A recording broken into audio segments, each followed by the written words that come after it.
The Egan family has always kept its legacy of altering people's minds in order to control them very close to their heart. So much so that no one except an Egan has ever chaired Lumon Industries. Ever. From Kier all the way down to Helena, the family has worked hard to take Lumon to greater heights, and they've also taken immense pains to keep their shady business under wraps. But who are all these individuals, and how much do we know about their lives? Let us explore the Egan family tree and get into every blackguard of the Lumon gates, till date. Real quick, before we go on, if you like our content, please support us by subscribing. It's a small click for you, but it means a lot to us. Thank you. Kier Eagan.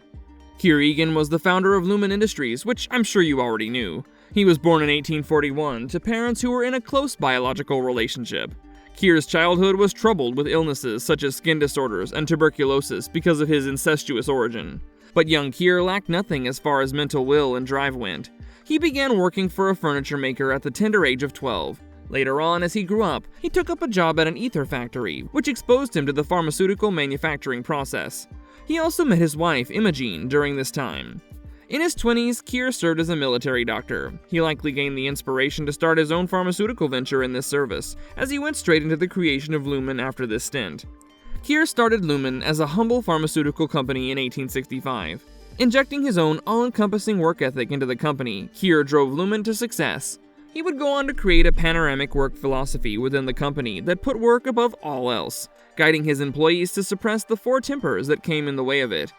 Kier is the pioneering figure of the cult that now thrives among his descendants and the workers at Lumon.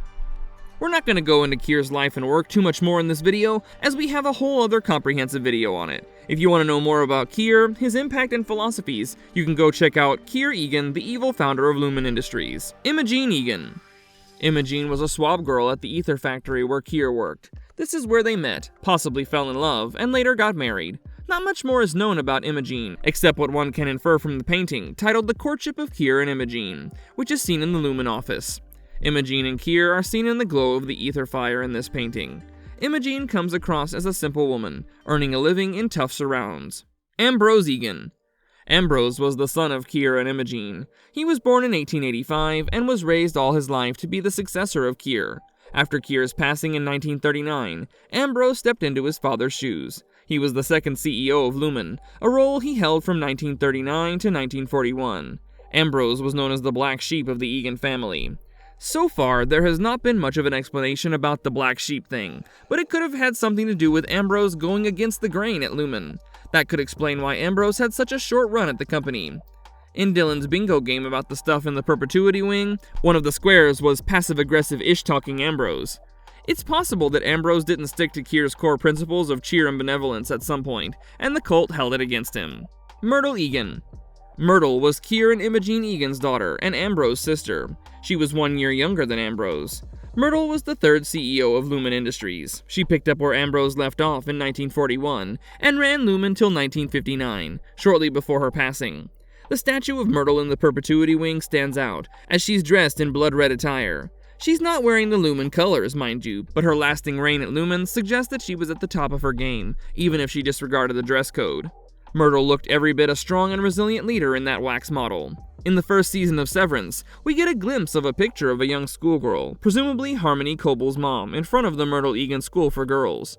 This picture is within Coble's shrine for Kier Eagan. This school was either an initiative by Myrtle or made in her memory. Either way, it was a smart move by Lumon, because what better way to induct people into a cult en masse than to start when they're super young and super impressionable? Baird Eagan. Not too much is known about Baird Eagan's early life except that he was born in 1902. He was the CEO of Lumon from 1959 till his death in 1976. Gerhardt Egan took over the very same year that Baird died. Baird's statue is alongside the rest in the perpetuity wing, and if looks count for anything, he appears to be a no-nonsense kind of guy. Gerhart Eagan. Yet another Eagan with an off-kilter name, whose life is a complete mystery to us. What we do know is that he was born in 1920. He was the 5th CEO at Lumon and held the big seat for 11 years after Baird's death. He passed on the reins in 1987 and died 4 years after that. Taking a look at his statue, I can say one thing. Gerhardt was the better looking one out of the Eagans, and seeing as how meticulously he maintained his lush silver hair and beard, you just know he knew it. Phillip Eagan. Phillip Eagan, popularly known as Pip, was born in 1937. He was the 6th guy to spearhead Lumon. As usual, he picked things up right after the previous Egan in charge retired in 1987. He ran Lumon until 1999. Pip was Jame's father. Yes, the very same Jame who is running the show right now. Through references in the show, we get the feeling that the local diner, Pip's Bar and Grill, was named after him. It's also implied that the diner gives preferential treatment to the Lumon guys, given that there's a VIP section there just for Lumon employees. A VIP section in a diner is pretty strange, and hence, it's just right up the Severance alley to set something up like that. Coincidentally, PIP is also short for Performance Improvement Plans, a measure commonly used by corporates to examine the efficiency of business plans. Interesting happenstance. Leonora Egan. Leonora Egan was the 7th CEO of Lumon Industries. She was born in 1955 and was 44 years old when she became the CEO. She retired from the position in 2003, 2 years prior to her passing. Not much is known about her except that her dress sense was much more subtle than the previous lady in charge, Myrtle.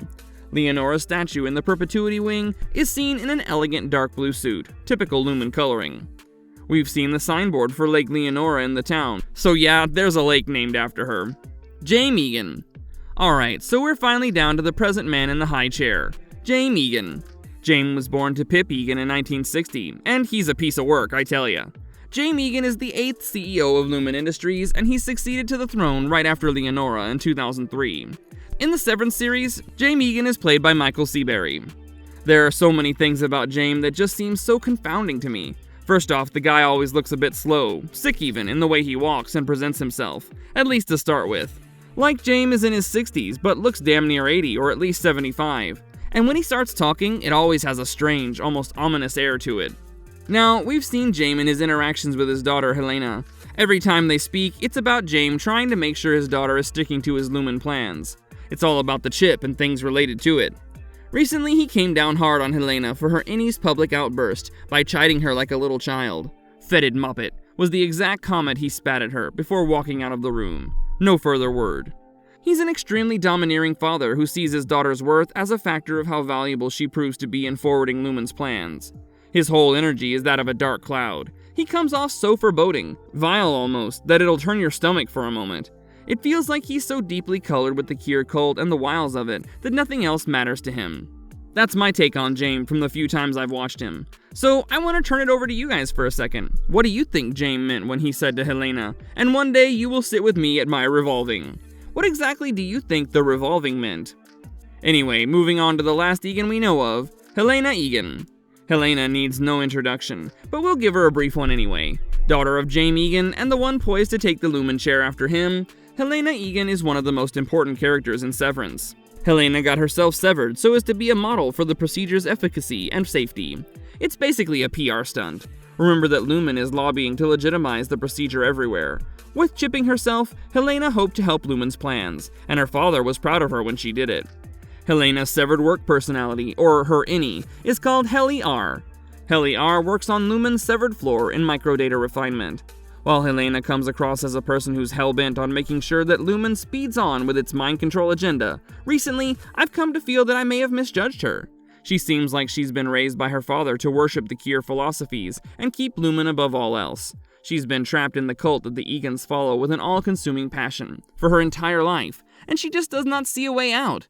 Her only reward, the only satisfaction she knows, comes from her father lauding her actions, and that's what she's trying to do with Helly R. On the other hand, Helly R, a personality which is not encumbered with the Egan legacy, is the most rebellious creature in the Lumon office. She's fiery and adamant in her efforts to get out of the stifling workplace that the Innies live in. She threatened Helena with chopping off her digits one at a time, and even suicide, so that Helena hears her out. She's not easy at all to induct into the Kier cult, and I feel this is how Helena might have been as a child, when she hadn't been handed the Egan life manual yet. She may have even resisted Jame's attempts to integrate her into the family's twisted heritage early on. And constantly chastising Helena and trying to alter her basic nature is probably how Jame turned into such an overbearing father. In the second season, we get to see a very different side of Helena. In her moments alone, when she was watching Mark's footage from Lumon or gazing out of the building afterward, she didn't seem like a calculating meanie who wouldn't let her Innie out of her severed incarceration. Another thing is, every time I watch Helena make a statement, whether for the media or when she did that video for Helly, telling Helly that she's not a real person, it seems scripted. Well, at the moment, Helly R is back on the severed floor, or is it Helen acting as Helly R? That's where we're at with Helena Egan's story right now. And that's the entirety of the known Egan family tree. Marvelous verdict. There's a theory doing the fandom rounds that every CEO at Lumon is implanted with the consciousness of the CEOs of the past, all the way back to Kier. That'll be too many voices in a person's mind, I'd say. But hey, it's Severance we're talking about here. A show that's capable of using the most unbelievably bizarre setups and still coming off portraying something deeply humanistic and profound. Well guys, we've gone through all the Eagans that we know of in this video. If we're missing any, be sure to let me know in the comments, and I'll research them up for sure. That's it from us guys. If you like this video, please smash that like button, and subscribe to us if you haven't already. Go easy now, later!